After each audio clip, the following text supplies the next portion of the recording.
Ahmad Al-Mallah had learned English in school growing up in Syria, and even studied in English while at university.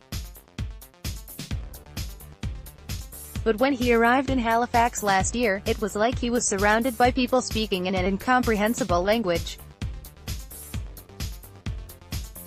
They talked so fast, with an accent he couldn't understand. Al-Mallah's English has come a long way since then.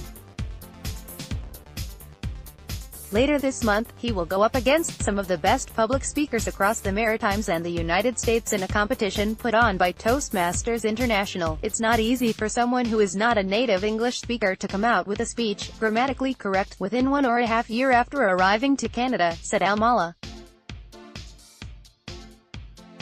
It's a big challenge and I'm still struggling. But I work on it and I improve my language. Al-Mallah beat his fellow club members at a division contest and now moves on to the district competition in Dartmouth, NS.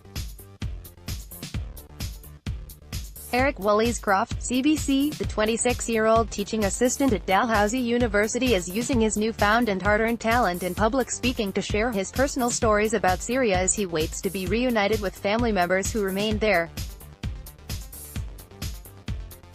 A month after he arrived, he joined the DAL Toastmasters Club to improve his language skills and gain confidence. The group is part of an international organization that helps members improve their speaking and leadership skills.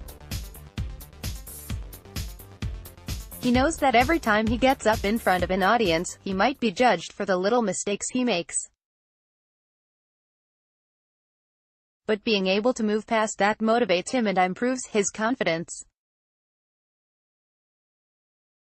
Overcoming challenges and stereotypes, Al-Mallah has become so good that he was able to beat his fellow club members at a division contest and win first place in April. He now moves on to the district competition in Dartmouth, NS, where he will face off against others from as far away as New Hampshire and Vermont. Not all Syrian newcomers are refugees or have no English language skills, he said, and by delivering a speech in an eloquent way, he hopes people will see the diversity in the local Syrian community. Ahmad Al-Mallah presents his winning speech that has granted him the opportunity to compete in an upcoming district speech contest.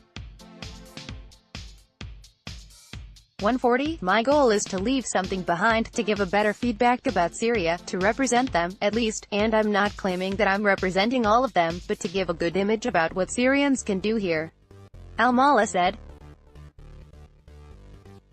Inspiring others. Robert Balliol, one of the club's members, watched Al-Mallah deliver his passionate speech about Syria and found it inspiring. It opened up a different perspective on the Syrian conflict for me.